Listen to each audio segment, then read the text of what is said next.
नमस्कार दर्शकों, स्वागत है आप सभी का आपके अपने कार्यक्रम नमस्कार एमपी में। मैं हूं आपके साथ श्वेता और जैसा कि आप जानते हैं कि हर शुक्रवार को हम आपसे मुलाकात करते हैं और स्पेशली मैं आपसे मिलने आती हूं और बहुत कुछ खास कार्यक्रम में लेकर आती हूं।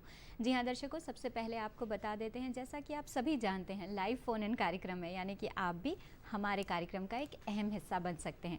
आज के हमारे विषय विशेषज्ञों से बातचीत कर सकते हैं और उसके लिए आपको हमारे फ़ोन नंबर्स नोट करने होंगे जो आपके टेलीविज़न स्क्रीन पर भी फ्लैश किए जा रहे हैं। तो आइए हम आपको सबसे पहले हमसे जुड़ने का रास्ता बता देते हैं, यानी कि हमारे संपर्क सूत्र। जी हाँ, भोपाल के एसटीडी कोड 0755 के साथ आपको स्टूडियो का नंबर डायल करना होगा जो कि है 2660049। इसके अलावा हमारे पास एक टोल फ्री नंबर है दर्शकों, जिस पर कोई भी शुल्क लागू नहीं किया जाएगा और ये फ़ोन लाइंस अगले 1 घंटे तक आपके लिए खुली रहेंगी। और वो टोल फ्री नंबर है 1800-233-0040। मैं उम्मीद करती हूँ कि आपने दोनों नंबर्स नोट कर लिए होंगे। तो चलिए कार्यक्रम में आगे बढ़ते हैं। जैसे कि हमारे कार्यक्रम की परंपरा है कि हम शुरुआत करते हैं आज की तिथि से, क्योंकि हम जानना चाहेंगे कि आज क्या है, कि कौन सी तिथि है, कौन सा माह है, जिससे हम अपने आगे आने वाले समय को और भी बेहतर बना सकें। तो आइए आपको दिखाते हैं आज की तिथि। विक्रम संवत 2079 के कृष्ण पक्ष की पौष माह, जिसे पूस भी कहा जाता है, उसकी आज प्रतिपदा यानी कि पहली तिथि है, एकम तिथि है, दिन शुक्रवार है और 9 दिसंबर 2022 आज तारीख है और नया साल आने में अब कुछ ही समय बाकी है। और 9 दिसंबर को जिन सभी लोगों का जन्मदिन होता है उनको कार्यक्रम नमस्कार एमपी की तरफ से, मेरी तरफ से जन्मदिन की ढेर सारी शुभकामनाएं। और इसी बात के साथ आपका दिन मंगलमय हो और आपको बताते हैं कि आज इतिहास में हमारे पास क्या कुछ खास है।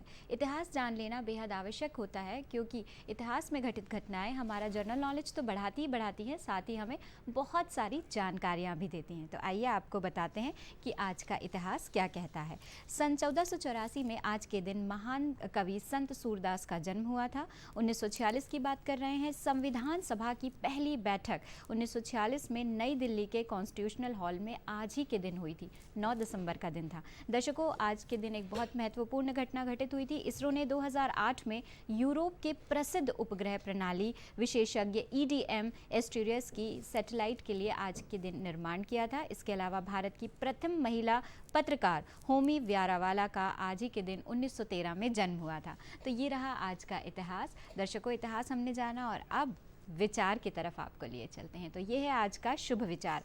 हर जगह मनुष्य प्रकृति और भाग्य को दोष देता है, जबकि उसमें भाग्य ज़्यादातर उसके चरित्र और जुनून और उसकी गलतियां और साथ ही उसकी कमज़ोरियों की प्रतिध्वनि होता है। और ये विचार दुनिया को दिया डेमोक्रेटिक्स ने। जी, मैं आपको उनके बारे में बता देती हूँ कि जो डेमोक्रेटिक्स हैं वो एक प्राचीन यूनानी पूर्व सुकराती दार्शनिक रहे हैं और मुख्य रूप से उन्हें किस लिए जाना जाता है, ब्रह्मांड के परमाणु सिद्धांत के निर्माण के लिए डेमोक्रेटिक्स को जाना जाता है। और देखिए उन्होंने कितनी गहरी बात इसमें कही है कि हम अक्सर छोटी छोटी गलतियां करते हैं, हम अपना 100% नहीं देते हैं, हम सफलता की कामना तो करते हैं परंतु मेहनत से कहीं ना कहीं जी चुरा लेते हैं और इसका दोष हम भाग्य पे मढ़ देते हैं। तो ऐसा नहीं है। अगर आपको किसी चीज़ को पाने की इच्छा है, किसी लक्ष्य को प्राप्त करना चाहते हैं, तो आपके अंदर जुनून होना चाहिए और आपकी मेहनत पूरी तरह से उसमें लगी होना चाहिए। तो इस हिसाब से आप अपने लक्ष्य की प्राप्ति कर पाएंगे। तो आइए दर्शकों, इस शुभ विचार के साथ कार्यक्रम में आपका एक बार पुनः स्वागत करते हैं और बढ़ते हैं आज के खास मेहमानों की तरफ। जी हाँ दर्शकों, आज हमारे साथ 2 विषय विशेषज्ञ हैं और आज का दिन भी बहुत खास है।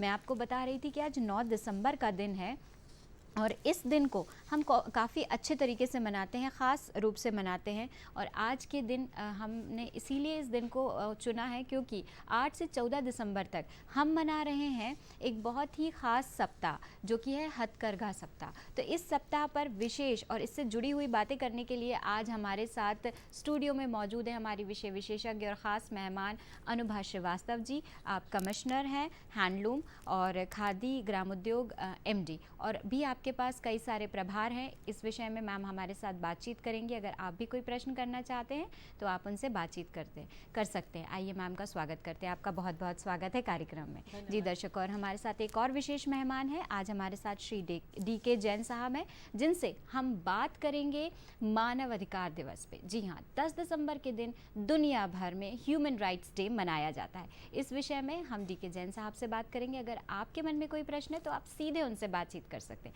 आइए उनका भी स्वागत करते हैं। सर, आपका भी बहुत बहुत स्वागत है। नमस्कार।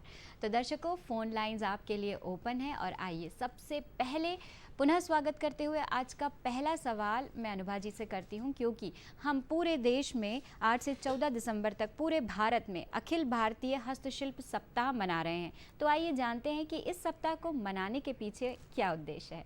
जी मैम, बताएं हमारे दर्शकों को। सबसे पहले तो देश भर के जो हमारे शिल्पी हैं और कारीगर हैं उन सबको मैं शुभकामनाएं देना चाहूँगी अखिल भारतीय जो हम सप्ताह मना रहे हैं हस्तशिल्प का।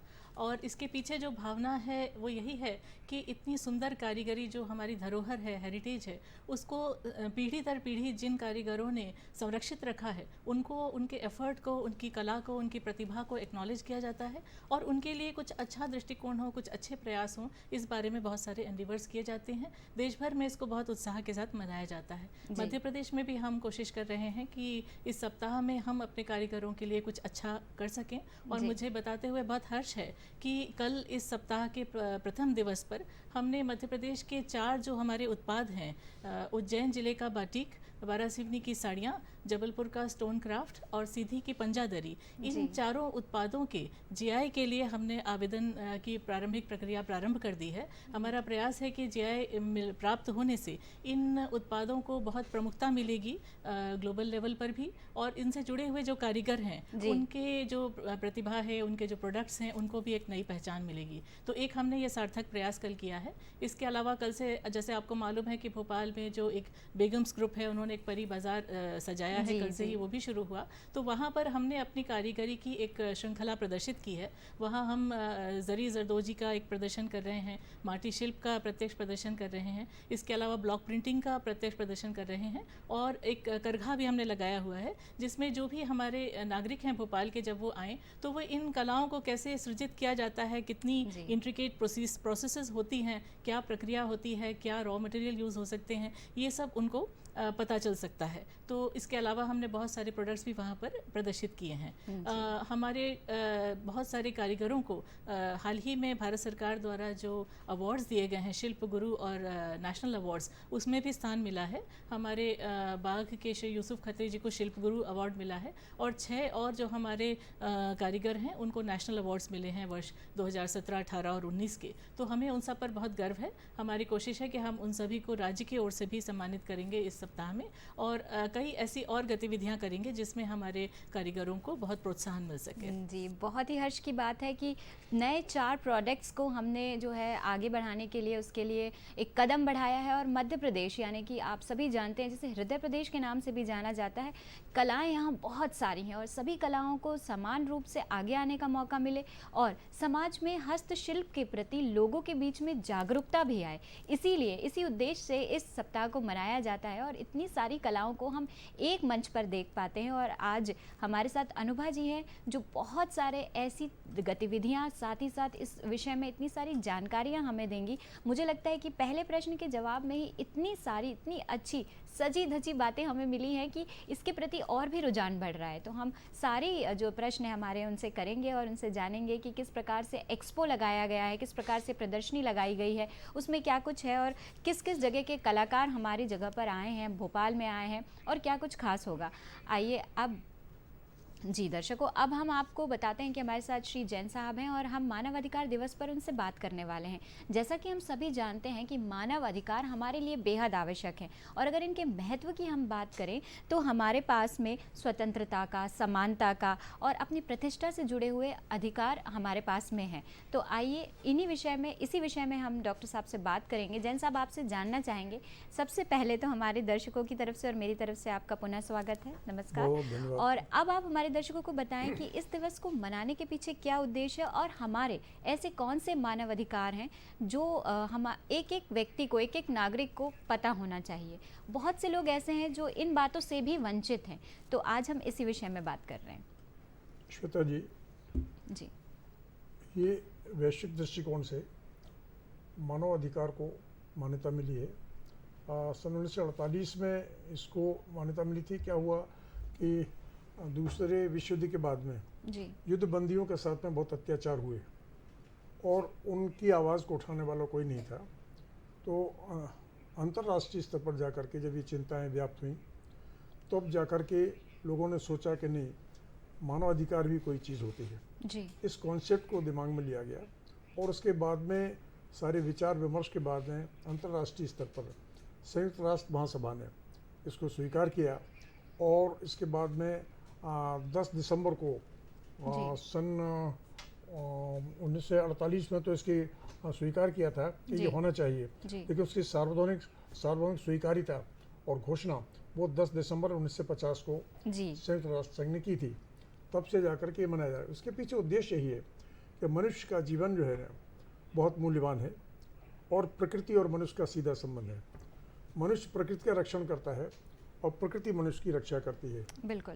तो मनुष्य जब मनुष्य की रक्षा नहीं करेगा तो प्रकृति की क्या रक्षा करेगा? तो मनुष्य के भीतर संवेदनशील होना आवश्यक है और ये संवेदना ही मनुष्य को ले जाती हैं उसके अधिकारों की जागरूकता के प्रति और मानवीय कर्तव्यों का प्रत्युत्तर भी आना चाहिए। जी। इन सारे दृष्टिकोणों को लेकर के एक सार्वजनिक संरक्षण और संवर्धन मानवाधिकारों का हो, इस दृष्टिकोण को लेकर के मानवाधिकार जो है ना उनको वरीयता दी गई और उनको प्रकाश में लाया गया और उनको एक सार्वजनिक विश्वव्यापी बनाया गया है।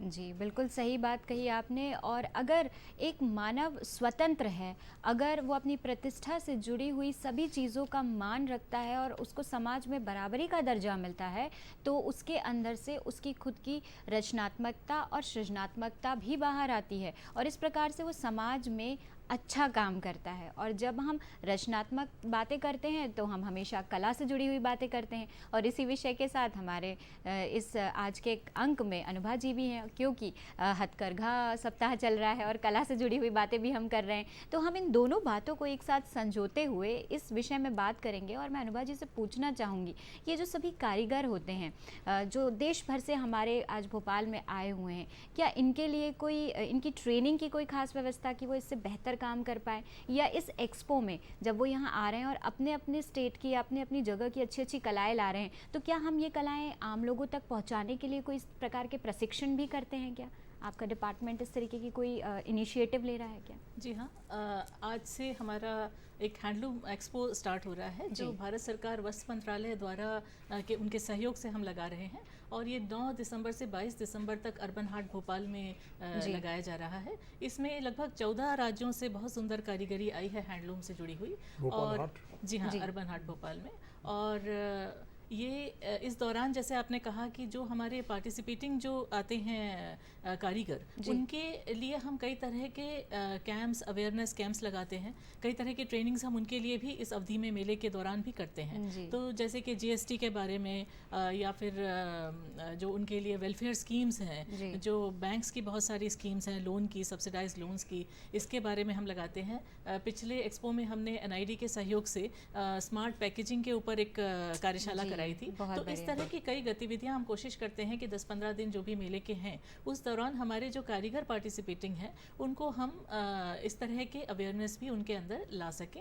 इसके अलावा हम कुछ इंटरैक्टिव गतिविधियां भी कराते हैं, जैसे अच्छा स्टॉल सजाना, इस तरह के कॉम्पिटिशन्स कराते हैं जिसमें पब्लिक का भी पार्टिसिपेशन होता है। पब्लिक के लिए बहुत सारे कॉम्पिटिशन्स हम कराते हैं, रंगोली के, अन्य प्रकार के, ताकि ज़्यादा से ज़्यादा संख्या में हमारे नागरिक जो हैं वो आएँ, फुटफॉल अच्छा हो और वो देख सकें कि कितनी सुंदर कारीगरी है। क्योंकि एक अप्रिसिएशन होता है किसी आर्ट फॉर्म का, उसको समझना बहुत ज़रूरी है। कई लोग बोलते हैं कि हैंडलूम, हैंडीक्राफ्ट प्रोडक्ट्स बहुत एक्सपेंसिव होते हैं, लेकिन ऐसा नहीं है। इन प्रोडक्ट्स की एक बहुत सारी अफोर्डेबल रेंज भी है। इसके अलावा एक पक्ष ये भी है कि इनके बनाने की प्रोसेस बहुत इंट्रिकेट होती है। रॉ मटेरियल जो यूज़ होता है बहुत ही इको फ्रेंडली और स्किन फ्रेंडली होता है और एक कारीगर बहुत ही परिश्रम से उस पूरे जो भी डिज़ाइन है, जो ग्राफिक्स है, उनको करघे पर उतारता है और फिर उनको बनाता है। तो एक लंबी प्रोसेस होती है। जैसे ये जो साड़ी मैंने पहनी है, ये मध्य प्रदेश के तारापुर नीमच की है और वहाँ की जो नांदना साड़ी है, वैसी एक साड़ी बनने में लगभग 28 दिन लगते हैं, क्योंकि वेरियस प्रोसेसेस ऑफ वॉश होती हैं जिसमें natural colours, organic material use होते हैं, जैसे अनार का छिलका है, धावड़े का बीज, इस तरह की कई चीज़ें यूज़ होती हैं। प्योर ऑर्गेनिक मटेरियल यूज़ होता है जी। और अक्सर हम चंदेरी की बात भी करते हैं। हाँ, तो पर्यावरण की दृष्टि से ये बहुत ही अनुकूल है। ये जो प्रोडक्ट प्रोडक्ट्स इसमें यूज़ होते हैं। तो इस प्रोसेस के कारण यदि आप कोई हैवीली एम्बेलिश्ड या बहुत ज़्यादा कारीगरी का पीस यदि लेंगे तो डेफिनेटली उसकी कॉस्ट थोड़ी हाई रेंज रहेगी। लेकिन बहुत सारे ऐसी होम फर्निशिंग्स हैं, जैकेट्स हैं, एसेसरीज़ हैं जो बहुत अफोर्डेबल रेंज में भी अवेलेबल हैं।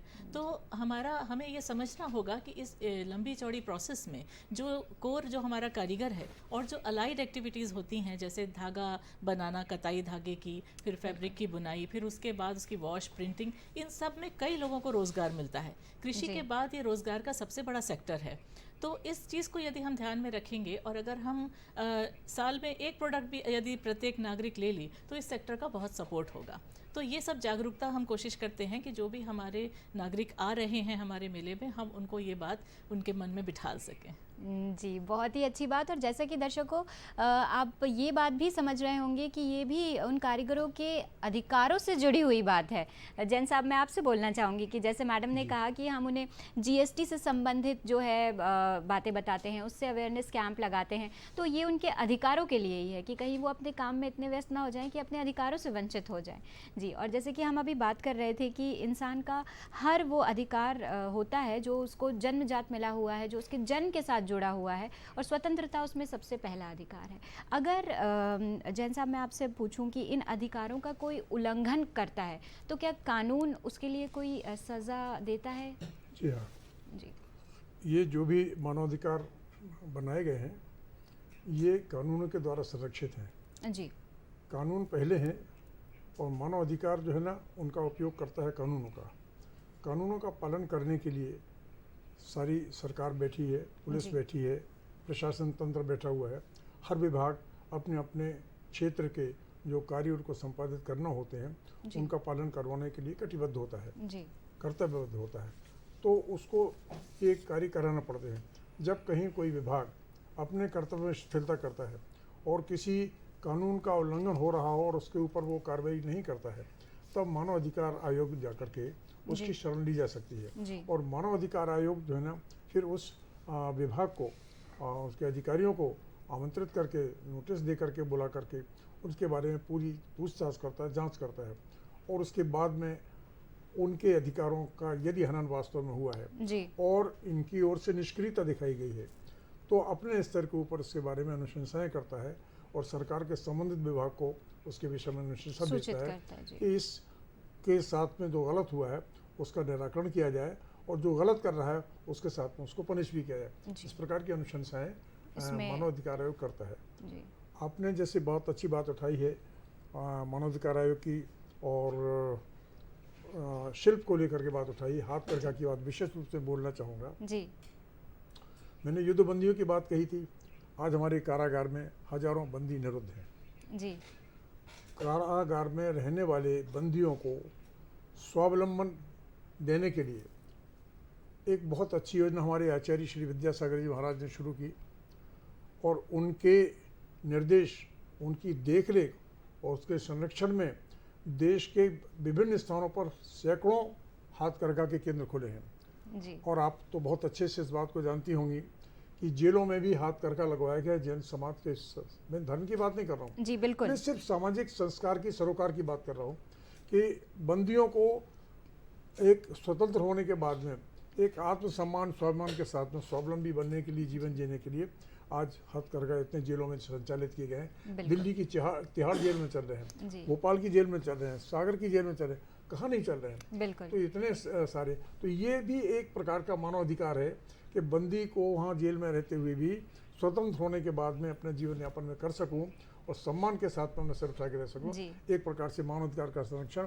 हमारा ये शिल्प विभाग की कर रहा है। अनुभाजी जी इस बात से सहमत होंगी कि हाँ, वास्तव में हाथ करघा के द्वारा उनका बंदियों का या और आम लोगों को भी रोजगार, आम लोगों को रोजगार मिल रहा, बहुत जगह हाथ करके चल रहे हैं। बहुत बहुत अच्छी बात आपने, बिंदु आपने रखा और बिल्कुल अनुभा जी भी इस बात से सहमत हैं क्योंकि उनकी मुस्कुराहट इस बात को जो है बता रही है मुझे कि जी हाँ, हथकरघा एक ऐसी चीज़ है, कला एक ऐसी चीज़ है, जिस तरीके से जैन साहब ने बताया कि बहुत सारी जेलों में जो जितने भी कैदी हैं उन्हें ये सिखाया जाता है, जिससे वो अपनी सज़ा पूरी करने के बाद स्वावलंबी हो सके और इस तरीके से आजीविका अपना सके और काम कर सके। इससे हमारे हथकरघा को भी एक नया एक्सपोजर मिल रहा है। बहुत अच्छी बात है ये। और जिस प्रकार से आपने बताया कि ये भी एक प्रकार है, तो जैन साहब आपसे पूछना चाहूँगी कि मानव अधिकार के और क्या क्या प्रकार हो सकते हैं। यहाँ तो हमने एक प्रकार की बात करी, विभिन्न प्रकारों के बारे में हमारे दर्शकों को बताएं। श्वेता जी, ऐसा है, मानव अधिकार जी कई क्षेत्रों में काम करता है। जी राजनीतिक है, आर्थिक है, जी सामाजिक है, सांस्कृतिक है। जी तो जिस क्षेत्र विशेष में जाकर के किसी के अधिकार का हनन होता है जी और वो अधिकार जो उसे कानून से प्राप्त हैं, जी कानून सम्मत अधिकारों का हनन कोई करता है, उस क्षेत्र का व्यक्ति जा करके और मानवाधिकार आयोग के जी आश्रय ले सकता है। बिल्कुल। और ये मानवाधिकार आयोग का कर्तव्य बनता है कि उसको उसके अधिकार जो है ना, यदि उनका उल्लंघन हो रहा है, वो उसको प्राप्त नहीं हो रहे हैं, तो अधिकार उसको दिलाया जाए। और इसके लिए फिर वो, जैसा मैंने आपको बताया कि उसकी प्रक्रिया है, उस प्रक्रिया में एक साधारण आवेदन पत्र देने पर कोई न्याय शुल्क नहीं लगना, कोई पैसा नहीं लगना। साधारण आवेदन पत्र देने पर, ऑनलाइन भी करने पर, उसकी वेबसाइट को इस्तेमाल करने पर भी जाकर के मनुष्य, कोई भी जो पीड़ित है, वो विक्टिम जाकर के अपनी शिकायत वहाँ दर्ज करा सकता है और मानवाधिकार आयोग जो है ना, उसका संज्ञान लेकर के उसके ऊपर अग्रिम कार्रवाई कर सकता है। तो ये विभिन्न प्रकार के वर्गीकरण हैं जो किसी प्रकार के मानवाधिकार का अगर उल्लंघन होता है, उनके अंतर्गत आते हैं और उस दिशा में जाकर के अधिकार आयोग काम करता है। जी, दर्शकों आपकी सूचना के लिए बताना चाहूँगी कि मानव अधिकार भारतीय संविधान के भाग 3 के मूलभूत अधिकारों के नाम से मौजूद हैं और इन सभी अधिकारों का उल्लंघन करते पाए जाने पर इन्हें अदालत द्वारा सज़ा भी सुनाई जाती है, जैसे कि जैन साहब ने भी हमें बताया। और अगर हम 10 दिसंबर 2022 की बात करें जैन साहब, तो इस वर्ष की थीम क्या है मानव अधिकार दिवस की, वो हमारे दर्शकों को बताएं। दरअसल इस वर्ष की थीम तो दिव्यांगन को लेकर रखी गई है। जी जी। और अभी कल के अखबार में भी एक पुलिस विभाग के लिए लिखा गया है कि दिव्यांग जन के लिए पुलिस के कार्यालयों में जी कोई ऐसी व्यवस्था नहीं है कि वो अपनी सहूलियत से जाकर के अपनी शिकायत करके और संपर्क कर सकें, बता सकें। बिल्कुल। तो ऐसा एक कल समाचार पत्र भास्कर में निकला है और उसको लेकर के ये बताया गया है कि विभाग के द्वारा, मतलब पुलिस विभाग के कुछ स्थानों में तो ये व्यवस्था की गई है, एलओचे में भी इस प्रकार की व्यवस्था की गई है, लेकिन और जगह पर ये व्यवस्थाएँ नहीं है, तो वो व्यवस्थाएँ कराई जाएंगी। तो ये प्रश्न भी एक सुसंगत है कि हम सामान्य मनुष्यों के नहीं, हम दिव्यांग के लिए भी और मानवाधिकार को लेकर के चलते हैं और उनके जीवन को अच्छा बेहतर बनाने के लिए प्रयास करते हैं। इस दिशा में भी मानवाधिकार आयोग काम करता है। जी जी, बहुत बहुत अच्छी बात है ये, और यहाँ से बहुत सारी जानकारी भी हमें मिली।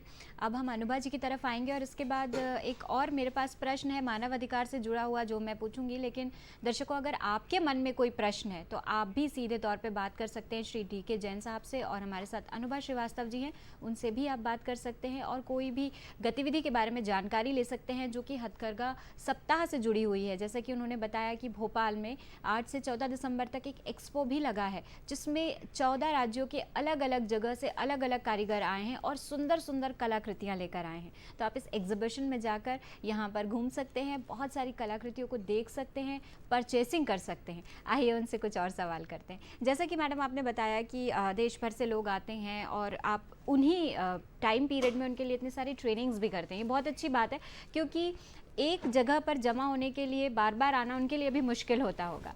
तो इनसे जुड़ी हुई और क्या क्या गतिविधियां हैं जो आपका डिपार्टमेंट जिनके लिए इनिशिएटिव ले रहा है, वो हमारे दर्शकों जैसे को आपने योजनाओं के बारे में भी पूछा था, तो जी।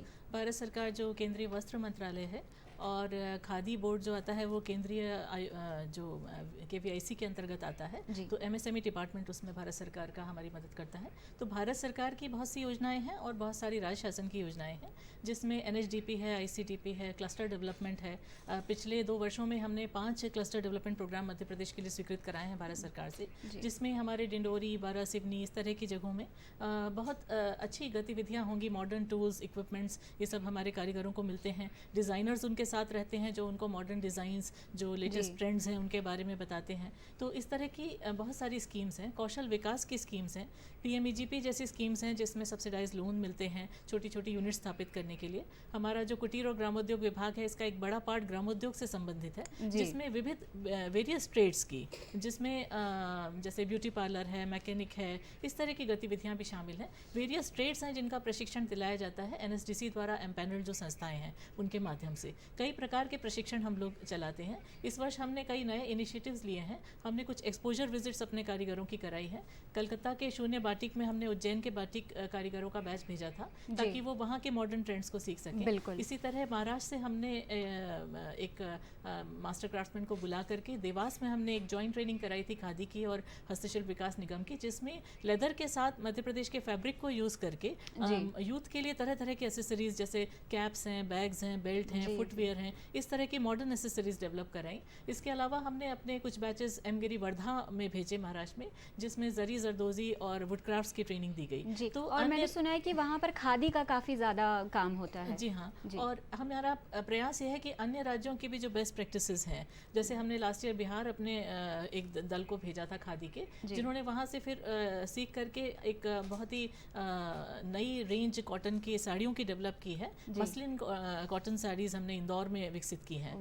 तो इस तरह का हम प्रयास कर रहे हैं। एक हमने लेदर हमारा सेंटर था जिसमें बहुत सारे ऐसे कारीगर थे जो कोविड में अपने अपने प्रदेशों को वापस लौट गए, तो फिर उस सेंटर को हमने देवास में शिफ्ट किया, जहाँ पहले एक बड़ा उद्योग का केंद्र हुआ करता था। तो वहाँ कारीगर उपलब्ध हैं, तो हमने ये कोशिश की कि उस सेंटर को हम देवास शिफ्ट करें ताकि वहाँ के जो कारीगर हैं उनको हम एम्प्लॉयमेंट दे सकें। तो इस तरह के कई प्रयास हम कर रहे हैं। और इसके अलावा हमने एक हैंडलूम ऑन व्हील्स करके एक ड्राइव चलाई थी, जिसमें हम अपने सारे प्रोडक्ट्स जो हमारे ब्रांड्स हैं, प्राकृत, मृगनयनी और कबीरा, विंध्या वैली, ये सब जो हमारे प्रोडक्ट्स के ब्रांड्स हैं उनके हम सैंपल्स लेकर के कैंपसेस में गए थे। और हमने एक इंदौर और भोपाल में हमारे बहुत सारे जो समाज के विभिन्न क्षेत्रों के लोगों को इन्फ्लुएंसर्स के रूप में संयोजित किया और उनके सहायता से कुछ हमने ब्रांड एम्बेसडर्स बनाए, जिसमें क्रिकेटर्स भी थे, मेघा परमार थी। तो इस तरह के लोगों को हमने एसोसिएट किया जो हमारे साथ जाकर के इन कैंपसेस में यूथ के साथ उन्होंने इंटरेक्ट किया। हमारा विजन ये था कि जो हमारे हेरिटेज आर्ट फॉर्म्स हैं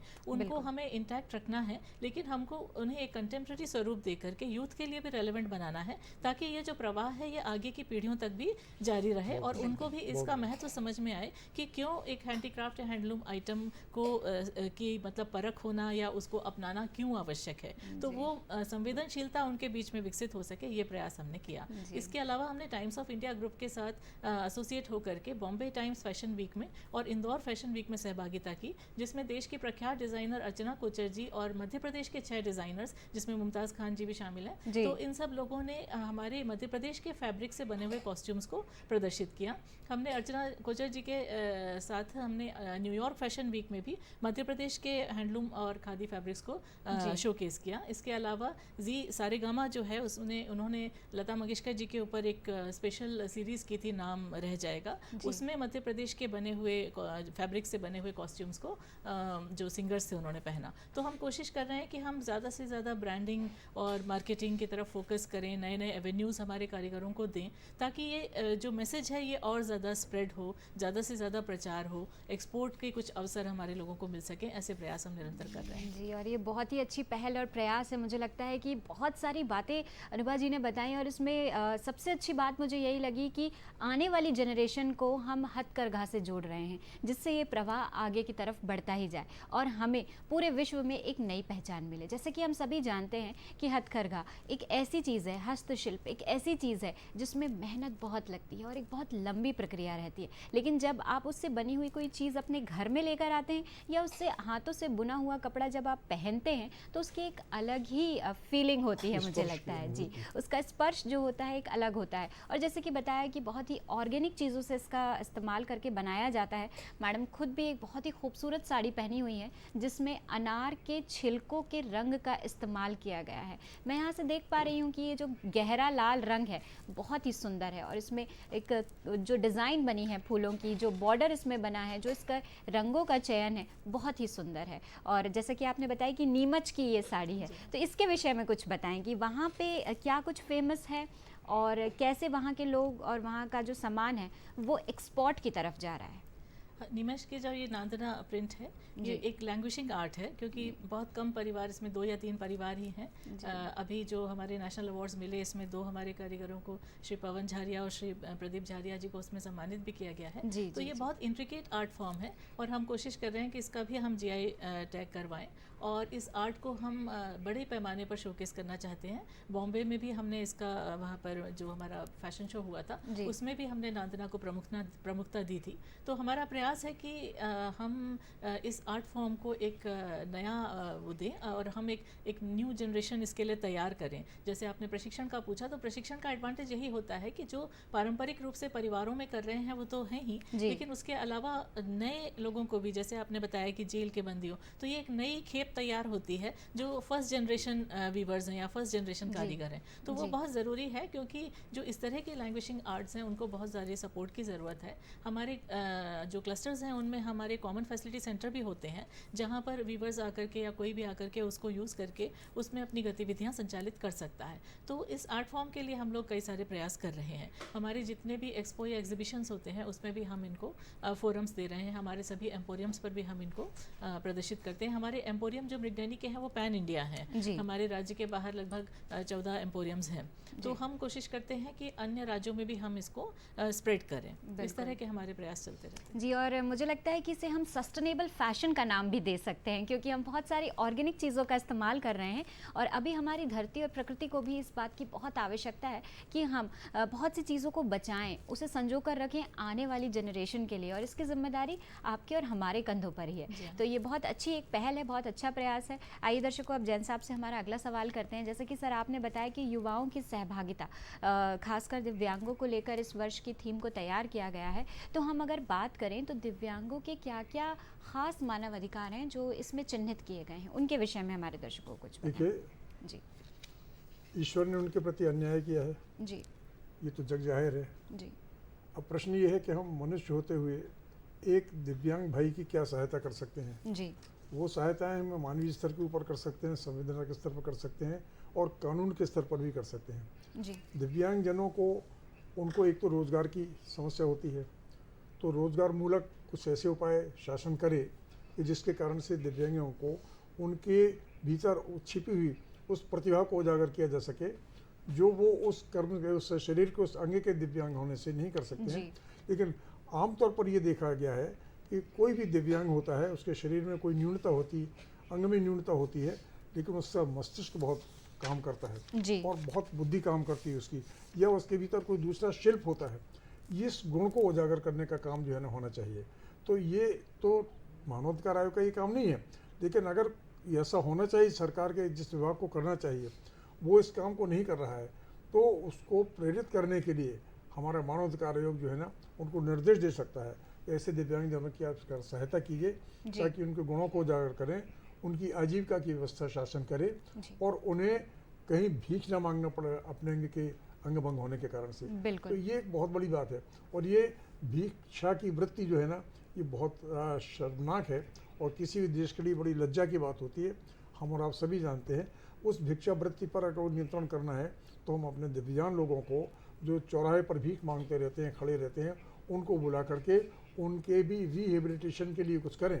तो इस प्रकार की सिफारिशें भी मानवाधिकार आयोग कर सकता है यदि उसके पास में दिव्यांगजनों की इस प्रकार की शिकायतें जाती हैं तो। जी, हम इस विषय पर और बातचीत करेंगे, लेकिन दर्शकों मुझे बताते हुए बहुत ही हर्ष हो रहा है कि हमारे साथ फ़ोन लाइन पर राज्य क्षेत्र क्षय अधिकारी, स्टेट टीबी ऑफिसर जुड़ गई हैं, डॉक्टर वर्षा राय। उनसे हम बातचीत करेंगे क्योंकि पूरे भारत में मध्य प्रदेश को प्रथम स्थान प्राप्त हुआ है टीबी की बीमारी को नियंत्रण करने में। तो आइए हम उनसे बातचीत करते हैं और देखते हैं कि किस प्रकार से हमने प्रथम स्थान पाया, क्या क्या किया। वर्षा जी, आपका बहुत बहुत स्वागत है कार्यक्रम नमस्कार एमपी में, और जी हमारे साथ जुड़ने के लिए आपका बहुत बहुत धन्यवाद। वर्षा जी, हमने प्रथम स्थान प्राप्त किया है ये तो हम सभी जानते हैं, क्या क्या चुनौतियां आपके सामने आई उसके विषय में कुछ बताएं। देखिए, अगर अभी जो उन्नत कार्यक्रम के बारे में अगर आप बात करेंगे जी, तो जैसा कि माननीय प्रधानमंत्री ने एक लक्ष्य रखा हुआ है 2025 तक हम टीबी अपने देश में करने जा रहे हैं। उसी के अंतर्गत मध्य प्रदेश में भी हम लोग काम कर रहे हैं, जहाँ पर मध्य प्रदेश में हमने 9,000 से ज्यादा जो हमारे वेलनेस सेंटर जी, हमने अपने प्रोग्राम से लिंक किया हुआ है और वहाँ पर हम CHO के माध्यम से हम अपने प्रिवेंटिव केसेस को ढूंढ रहे हैं।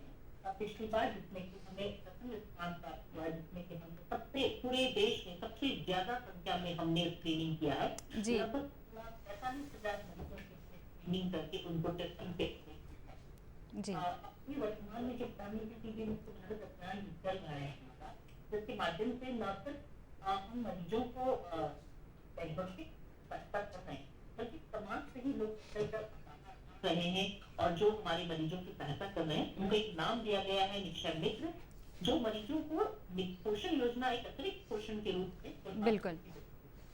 जी जी, बहुत बहुत शुक्रिया आपका हमारे साथ जुड़ने के लिए और इतनी अच्छी जानकारी देने के लिए। और माननीय प्रधानमंत्री जी ने 2025 तक पूर्ण रूप से पूरे देश में से टीबी जैसी बीमारी के उन्मूलन की बात आगे बढ़ाई है और मुझे लगता है कि इस लक्ष्य की प्राप्ति मध्य प्रदेश से ही शुरू हुई है, क्योंकि हम पूरी तरह से इसके नियंत्रण में जो है सफल रहे हैं और हमने पूरे देश में प्रथम स्थान प्राप्त किया है।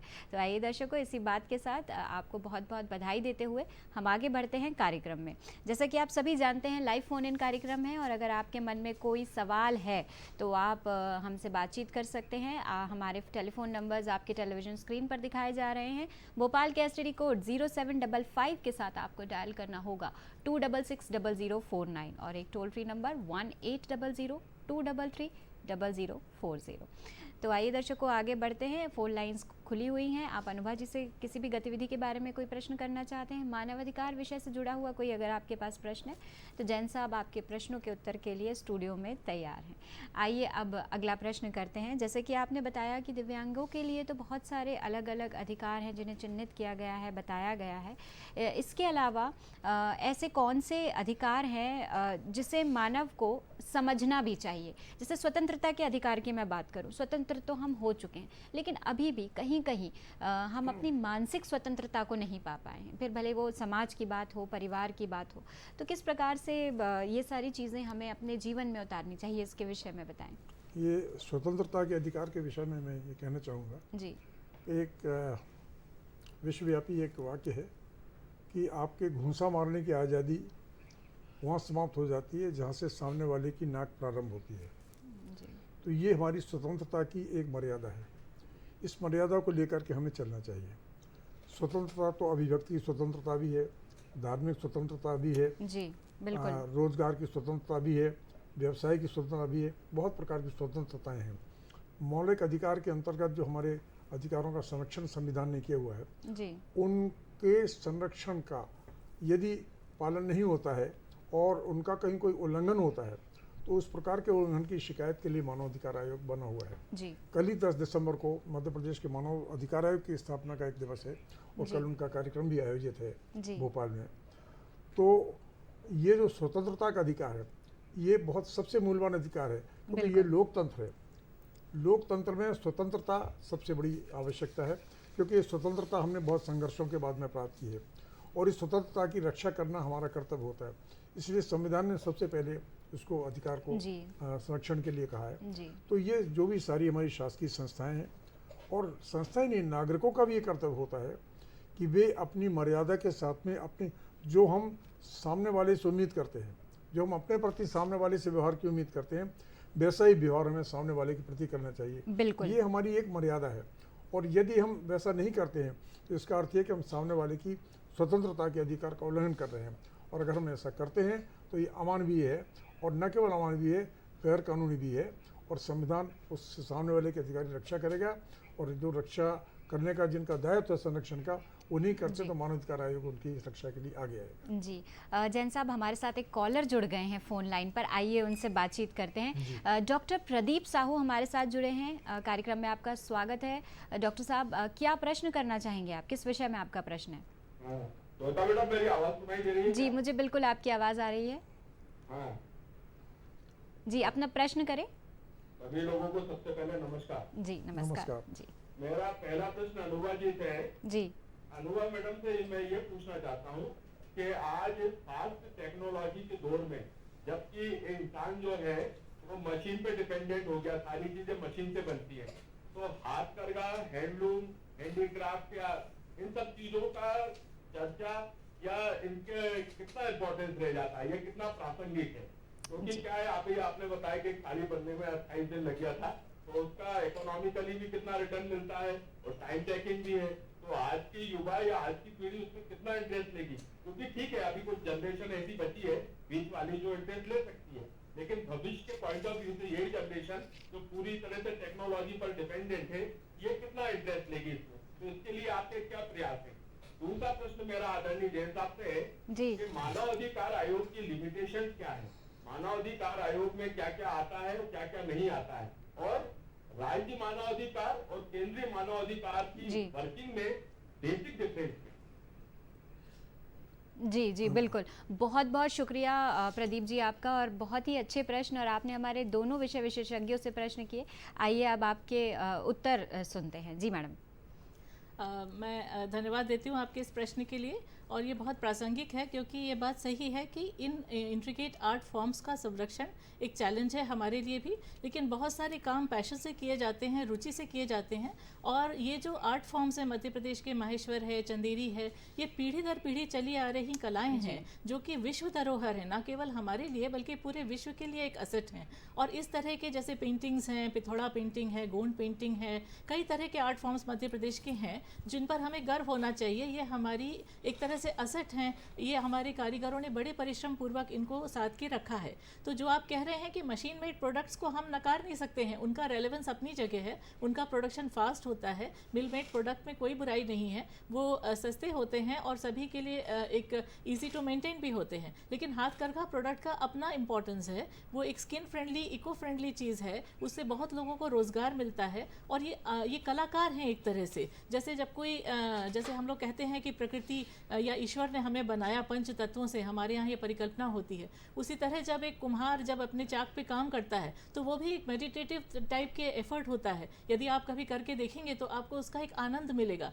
ये एक पैशन होता है जिससे लोग इन कामों को करते हैं, और ये उनका व्यवसाय भी है एक तरह से। जब कोई कुम्हार अपनी चाक पे कोई घड़ा बनाता है तो वो भी उन्हीं पांच तत्वों का उपयोग करता है जिनका उपयोग प्रकृति करती है हमारे सृजन के लिए, और उसी तरह बनाता है। तो किसी ने अभी एक वर्कशॉप में पूछा था एक प्रश्न, हमारे एक जो हमारे मास्टर क्लास में आए थे, जो हमारी गाइड थी, उन्होंने पूछा मेंटर ने स्टूडेंट से कि पंच तत्व में से आकाश को कैसे आप लेंगे।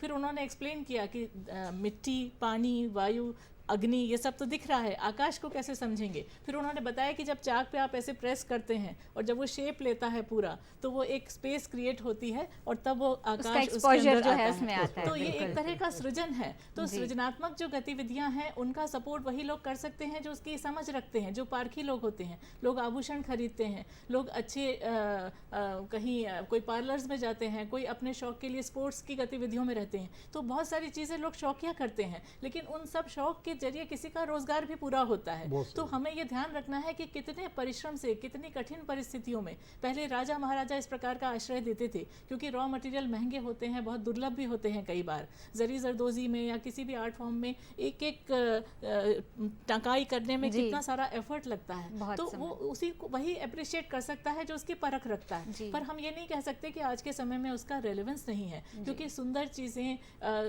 सुंदर आर्ट फॉर्म्स सभी को एक अलग प्रकार की प्रसन्नता, आनंद देते हैं। ये पक्ष भी जीवन के लिए उतना ही इम्पोर्टेंट है। जहाँ तक यूथ का आपने पूछा, तो यूथ के लिए बहुत सारी एसेसरीज हैं। आपने देखा होगा कि हाल में एक अच्छा दौर चला है जब कैंपसेस के दीक्षांत समारोहों में भी लोग कोशिश कर रहे हैं कि हम अपनी ट्रेडिशनल ड्रेसेस को पहने। कई तरह के साड़ी स्पीक ग्रुप्स बने हैं, साड़ी के लोग प्रमोट कर रहे हैं उसको, उससे भी हमारे कारीगर को सपोर्ट मिल रहा है। तो ऐसा नहीं है कि लोगों का इंटरेस्ट नहीं है हैंडलूम के प्रति। एक बड़ा वर्ग है जो इन प्रोडक्ट्स की परख रखता है, उनकी मांग करता है और उनके लिए स्किन फ्रेंडली होते हैं, इसलिए उनका वो अच्छे से उपयोग करते हैं। भारत जैसे देश में जहाँ इतनी गर्मी पड़ती है, वहाँ ऐसे प्रोडक्ट्स का जो स्किन फ्रेंडली हो, उनका और ज़्यादा महत्व है। तो मुझे नहीं लगता कि इस क्षेत्र का रेलेवेंस नहीं है आज के समय में। जी जी बिल्कुल। और उन्होंने ये भी पूछा था अनुभा जी कि जैसे 28 दिन का समय लगता है, तो इकोनॉमिकली किस प्रकार से इसे जस्टिस किया जाए इसके साथ, क्योंकि इनके प्राइजेस भी थोड़े हाई होते हैं, तो इस विषय में थोड़ा सा। हर बताएं। प्रोडक्ट का प्राइस हाई नहीं होता, जैसे मैंने पहले भी बताया जी। कि डिपेंड करता है कि उसमें कितनी कारीगरी की गई। जी। बहुत सारी अफोर्डेबल रेंज है, तो जैसे बाटिक की साड़ियाँ 500-600 से भी स्टार्ट हो जाती हैं बिल्कुल। और फिर बहुत हाई एंड तक भी जाती हैं। तो इट डिपेंड्स कि प्रोडक्ट जो है वो उसमें कितनी कारीगरी की जी, गई है। जी, तो उस जी। प्रकार से एक बड़ी रेंज है जो बहुत सारी अफोर्डेबल रेंज भी है। जी। बहुत सारे यूथ उसे अडॉप्ट भी कर रहे हैं। खादी के बैग्स हैं, जैकेट्स हैं, बहुत पॉपुलर हैं वो। बिल्कुल। जैन साहब भी कुछ कहना चाह रहे हैं जी। मैं अनुभव जी से ये कहना चाहूँगा और सबके लिए बताना चाहूँगा कि भोपाल में MP नगर में हबीबगंज जैन मंदिर के बाहर एक श्रमदान नाम से एक शोरूम है। जी। वो हाथ करघा को लेकर के उनके प्रोडक्ट्स को वहाँ सेल करता है। इतना खूबसूरत कपड़े हैं और जो आप कह रहे हैं कि बहुत ज़्यादा मूल्यवान है, इसमें कोई शक नहीं। एक से खूबसूरत साड़ियाँ हैं, एक से बढ़िया शिल्प की साड़ियाँ हैं। मैं खुद पहनता हूँ, मेरे बेटे भी कपड़े पहनते हैं।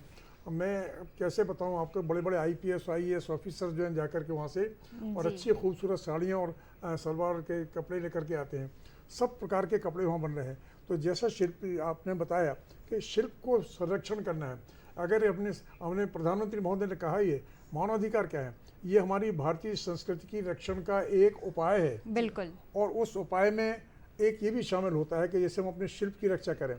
यदि मशीनी युग, जैसे महात्मा गांधी ने कहा था, बापू ने कहा था, मशीनें तो विदेश से आई हैं, सही बात। लेकिन हम अपने भारत की रक्षा हाथ करघा के द्वारा करते हैं। चरखा उन्होंने चलाया, सूत का था, हमारे दादा खुद ये सूत का बिजनेस किए हैं। और जो कोरी हुआ करते थे, शिल्पी हुआ करते थे, हाथ करघा से उनको बनवाया करते थे। रजाइयाँ आती थी, खोरें आती थी, पहनने के बावड़ें आती थी, महिलाएं पति दुकान से।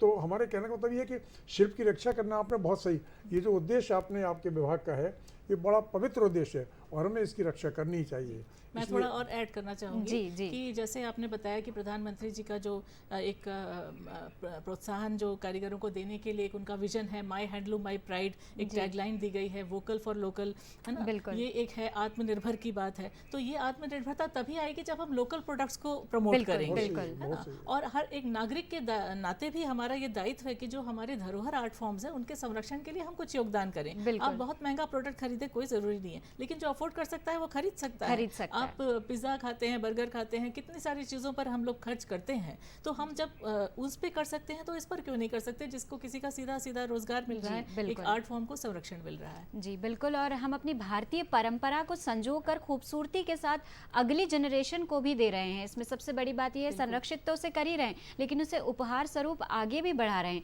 जिससे ये परंपरा कायम रहे और चलती रहे। बहुत ही अच्छे विचार। और माननीय जैन साहब ने भी इसमें बहुत अच्छी बातें मुझे लगता है कि उन्होंने इसमें जोड़ी हैं। और परंपरा को बताते हुए उन्होंने बताया कि उनके भी साथ इतनी सारी बातें हो चुकी हैं कि वो भी इस चीज़ को प्रमोट करते हैं और आगे लाने के प्रयत्न भी करते हैं। अब जैसे कि हमारे कॉलर डॉक्टर प्रदीप साहू जी ने आपसे भी प्रश्न किया था, उन्होंने पूछा था कि मानव अधिकार की लिमिटेशंस के बारे में आप कुछ बताएं। जी हाँ। तो मुझे लगता है कि वो अपने उत्तर के लिए बहुत ही देर से जो है प्रतीक्षा कर रहे होंगे, तो आप कुछ बताएं। दरअसल क्या है, मानवाधिकार जो है ना, जी। इससे recommendatory quasi judicial autonomous body है। जी। तो क्वासी जुडिशियल इसलिए इसके सिविल कोर्ट की पावर्स तो हैं, लेकिन इसे समन करने की पावर्स हैं।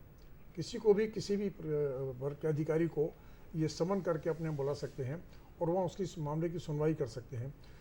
लेकिन अब प्रश्न ये उठता है कि इनके अधिकार क्या हैं, कि कहाँ तक इनकी सीमा है, वो किस प्रकार से मदद करते हैं। जी। तो वो केवल सारी सुनवाई करने के बाद में और अपने निष्कर्ष निकाल के मान सकते हैं कि हाँ, इसके मानवाधिकार का उल्लंघन हुआ है।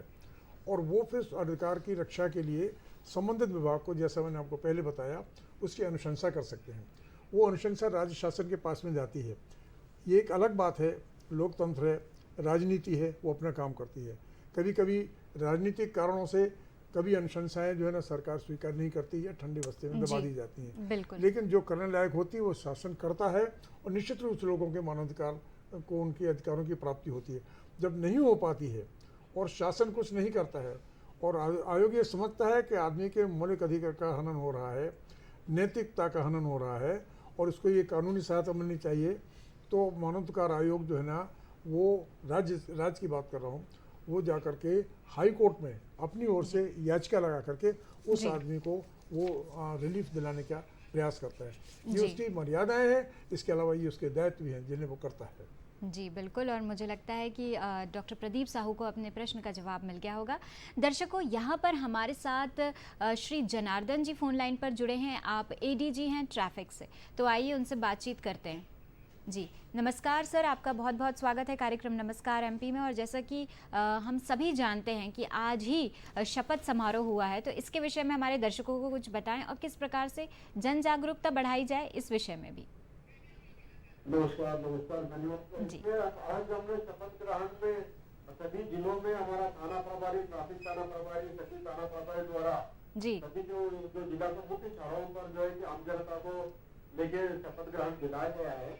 इसमें जो सड़क दुर्घटनाओं में जो हमारा घायल होते हैं, लोग होते हैं, उनको कम करने के लगातार प्रयास कर रहे हैं। बिल्कुल। इसमें आम जनता जो है कि यातायात नियमों का पालन करना चाहिए, यातायात नियमों के बारे में जागरूक होना चाहिए, ताकि ये संयम होकर बाकी ड्राइवर्स को पिछड़ करके अच्छी तरह से वाहन चला के और मोबाइल पे बात करना, शराब पी के वाहन चलाने, इस प्रकार की कार्रवाई नहीं करना चाहिए। और सामने वाला वाहन से भी पर्याप्त दूरी रखना चाहिए, बिना लाइसेंस के गाड़ी नहीं चलाना चाहिए और बिल्कुल। बच्चों को वाहन नहीं दिए जाना चाहिए। ये सभी इस प्रकार का यातायात नियमों का पालन करते हुए यानी सड़क पे ट्रेन तो दुर्घटना कम होगा, इसी उद्देश्य आज ये शपथ ग्रहण दिलाया गया है। जी बहुत बहुत धन्यवाद आपका हमसे जुड़ने के लिए कार्यक्रम में। और जैसे कि एडीजी साहब ने बताया कि यातायात के नियमों का पालन बेहद आवश्यक है। ये आपके स्वास्थ्य के लिए, आपके परिवार के लिए तो आवश्यक है ही है, इसके साथ ही एक जिम्मेदार नागरिक होने की पहचान भी है। तो सबसे पहली बात आपको ध्यान रखना है कि अगर आप टू व्हीलर चला रहे हैं, दो पहिया वाहन चला रहे हैं, तो आप हेलमेट अवश्य पहने। ये आपकी रक्षा तो करेगा ही करेगा, साथ ही ट्रैफिक नियम के विरुद्ध आप इससे नहीं जाएंगे तो आपके लिए जो है इससे कोई जुर्माना भी आपका नहीं बनेगा। इसके साथ ही साथ जब भी आप गाड़ी चला रहे हो, चाहे वो दो पहिया वाहन हो चाहे चार पहिया वाहन हो, मोबाइल पर बातचीत ना करें। बहुत आवश्यक है, आजकल कम्युनिकेशन का ज़माना है, सब एक दूसरे से कनेक्टेड रहना चाहते हैं, बातचीत करना चाहते हैं। ड्राइविंग के समय मिलता है तो फ़ोन पर बातचीत करते हैं, ये बिल्कुल भी ठीक बात नहीं है, नियमों के विरुद्ध भी है। तो मैं भी आपसे अपील करती हूँ कि गाड़ी चलाते वक्त अपने मोबाइल फ़ोन पर बात ना करें और साथ ही साथ हमेशा अपने पास लाइसेंस भी रखें। दर्शकों देखिए, मेरे पास में भी जो है मैं अपना लाइसेंस अपने साथ ही रखती हूँ, ये देख सकते हैं आप, ये मेरा लाइसेंस है। कभी भी इसके बिना आपको गाड़ी नहीं चलानी है। और मैं अपने दर्शकों से स्पेशल रिक्वेस्ट करूँगी कि आप भी अपने पास अपने पर्स में लाइसेंस ज़रूर रखें। हमारे पास समय की कमी है, नहीं तो इस विषय पर भी हम ढेर सारी बातचीत कर सकते हैं, लेकिन हमारे जो है विषय विशेषज्ञ हमारे साथ हैं। तो आइए दर्शकों, उनसे एक एक सवाल करते हैं और इसके बाद हम बढ़ेंगे अखबार की सुर्खियों की तरफ। तो आइए अनुभा जी से बात करते हैं। अनुभा जी, मैं आपसे रिक्वेस्ट करूँगी कि ये जो एक्सपो हो रहा है इसके विषय में कुछ बताएं और हमारे भोपाल वासियों को आप यहाँ से इस मंच से आप इन्वाइट भी कर सकती हैं कि वो वहाँ पर आएँ और बहुत खूबसूरत कलाकृतियों को देखें। तो जाते जाते आप क्या संदेश देना चाहेंगी हथकरघा के लिए, हस्तशिल्प सप्ताह के लिए हमारे दर्शकों को? जी, हमें बहुत खुशी है कि हम एक अच्छा एक्सपो यहाँ पर ऑर्गेनाइज कर पाए हैं और इसमें 14 राज्यों के कारीगर आए हैं, जिसमें से हमारे 8 तो उसमें से अवॉर्डी आर्टिस्ट हैं। तो बहुत ही सुंदर कलेक्शन है। हम ऐसे कार्यक्रम भी कराते हैं जिसमें भोपाल के जो हमारे अन्य कलाकार हैं उनको भी हम मंच देते हैं। और पिछले बार हमने बाहर से भी बुलाए थे, हमने देविका जी को बुलाया था जो कि एक थर्ड जेंडर आर्टिस्ट हैं। हमने जेल विभाग के बंदियों के भी कार्यक्रम कराए थे। तो इस प्रकार हम कोशिश करते हैं कि जितना इंक्लूसिव हो सके। तो बहुत सुंदर रंगारंग ये मेला रहेगा, सभी नागरिक इसमें आए। और एक चीज मैं और बोलूंगी कि एक जिला एक उत्पाद के तहत हमें 7 उत्पाद मिले हैं, उनको भी हम इसमें प्रमोट करते हैं। बहुत अच्छी बात है, सभी इस पर गर्व करें मध्य प्रदेश के प्रोडक्ट्स पर। जी, थैंक यू सो मच, आपका बहुत बहुत शुक्रिया। जी जैन साहब, आप जाते जाते हमारे दर्शकों को मानव अधिकार दिवस पर क्या संदेश देना चाहेंगे, संक्षिप्त में कुछ? सभी जन के लिए मेरा ये अनुरोध है कि जो संस्था बनाई गई है उस संस्था का उपयोग करना आपका अधिकार है और मानव अधिकार आपके लिए अपने द्वार खोल करके रखता है जी। और बिना कोई पैसा खर्च किए यदि आपको कोई सहायता प्राप्त हो सकती है तो आपको अपने अधिकारों की रक्षा के लिए, यदि विभाग कोई कार्य नहीं करता है तो आपको उसकी रक्षा के लिए मानव अधिकार का सहारा लेना चाहिए। और मानव अधिकार सतत आपकी सेवा के लिए सेवारत है जी। और वर्तमान में हमारे कार्यकारी अध्यक्ष जो है ना श्री मनोहर ममतानी जी हैं जी। और इसकी शुरुआत बहुत पहले हुई थी। वो जस्टिस सोनी साहब पहले राज्याध्यक्ष बने थे मानवाधिकार आयोग के। जी आज अभी पहले जस्टिस जी। नरेंद्र कुमार जैन साहब थे, बिल्कुल, रिटायर्ड बहुत चीफ बहुत जस्टिस। बहुत बढ़िया अब जानकारी, आप बहुत अपने बहुत अधिकारों धन्यवाद का उपयोग कर आपका। सकते हैं। जी, बहुत बहुत धन्यवाद आपका। हमारे कार्यक्रम में आने दूरदर्शन का। का बहुत बहुत आभार। जी दर्शकों, अब कार्यक्रम में समय हो गया है अखबार की सुर्खियों का, तो आइए जानते हैं कि प्रमुख समाचार पत्रों में क्या क्या खबरें हैं। मैं दैनिक जागरण की खबर सबसे पहले आपके लिए लेकर आई हूँ। आइए हम सबसे पहले जानते हैं, राज्यपाल की अध्यक्षता में हुई समन्वय समिति की बैठक में प्रस्ताव पारित, और इसमें पदनाम से फेरबदल कर मध्य प्रदेश में कुलपति अब कुल गुरु कहलाएंगे, इस प्रकार की खबर आई है। इसके साथ ही प्रदेश में 22 शहरों में रात का पारा 10 डिग्री से नीचे पहुंच गया है, और बैतूल नरसिंहपुर में सबसे ज़्यादा सर्दी रही है, और इसे कोल्ड डे के नाम से जो है यहाँ पर आज दैनिक जागरण बता रहा है। इसके अलावा यहाँ पर आपके लिए एक और ख़ास खबर है। जैसे कि हमने आज मानव अधिकारों पर बात की, श्री जैन साहब भी हमारे साथ थे, तो दिव्यांगों के मानव अधिकार पर एक कार्यक्रम संपन्न हुआ है, और अंतर्राष्ट्रीय मानव अधिकार दिवस पर इसका आयोजन किया गया है। डीईओ की जांच पर जेडी का जो है इसमें इस प्रकार से खबर छपी हुई है। इसके साथ ही हमारी अगली खबर है, वन्य प्राणी रेस्क्यू स्क्वाड प्रशिक्षण कार्यशाला 15 दिसंबर से शुरू हो रही है। इसके साथ ही अब हम आगे बढ़ेंगे अगले समाचार पत्र की तरफ, जो कि है दैनिक भास्कर। और दैनिक भास्कर आपके लिए क्या कुछ खास खबरें लेकर आया है, आइए हम आपको बताते हैं। जी, यहाँ पर भी दैनिक भास्कर जो ये बता रहा है, वो ये कह रहा है कि दिसंबर में 11 साल बाद ऐसी सर्दी पड़ी है। नौगांव सबसे ज़्यादा ठंडा रहा है, और तापमान 5.3 डिग्री दर्ज किया गया है। प्रदेश में 3 दिन बाद मवाठे के आसार भी ये बता रहा है। इसके साथ ही भोपाल में 8.6 डिग्री सेल्सियस, एक दिन में 5 डिग्री पारा नीचे आया है, और प्रदेश के 46 जिलों में 10 डिग्री पारा नीचे आया है। इसके साथ ही आपके लिए एक और खबर दैनिक भास्कर लेकर आया है, और वो है बड़ी राहत की खबर। 5 कंपनियां लाएंगी जेनेरिक दवाएं, जनवरी के बाद सस्ती होंगी दिल की बीमारी की इलाज की दवाएं। तो ये एक काफ़ी अच्छी खबर है, काफ़ी बढ़िया खबर है। और अगर मैं आपको स्पोर्ट्स की खबर बताऊं, अगर मैं आपको खेल समाचारों से अवगत कराऊं, तो फीफा वर्ल्ड कप 2022 की बात हम कर रहे हैं। क्वार्टर फाइनल मुकाबले में आज आमने सामने होंगे क्रोएशिया और ब्राज़ील, जो रात 8:30 बजे मैच शुरू होगा, और नीदरलैंड्स वर्सेस अर्जेंटीना, जिसका मैच रात 12:30 बजे शुरू होगा। तो ये कुछ स्पोर्ट्स की खबरें आपके लिए थी। और अब हम आगे बढ़ते हैं, आपको एक और छोटी सी खबर बता देते हैं। कुछ खास खबरें हमने चिन्हित कर रखी हैं आपके लिए, और वो खबर हम आपको बता रहे हैं पत्रिका समाचार पत्र से। तो आइए आपको बताते हैं कि पत्रिका आज आपके लिए क्या लेकर आया है। उन्होंने बोला है, पत्रिका में एक बहुत खास खबर है, सीएम ने कहा है कि पुरानी अवैध कॉलोनियों का वैध करने के लिए कैबिनेट प्रस्ताव लाकर करेंगे सरलीकरण, और महाकाल लोक की तर्ज पर बनेगा पशुपति नाथ लोक। तो एक बहुत ही अच्छी खबर है ये, और इन्हीं अखबार की सुर्खियों के साथ हम कार्यक्रम में आपसे विदा लेते हैं। मुझे यानी श्वेता को दीजिए इजाज़त। देखते रहिए कार्यक्रम नमस्कार एमपी, सोमवार से लेकर शुक्रवार तक दोपहर 1 बजे।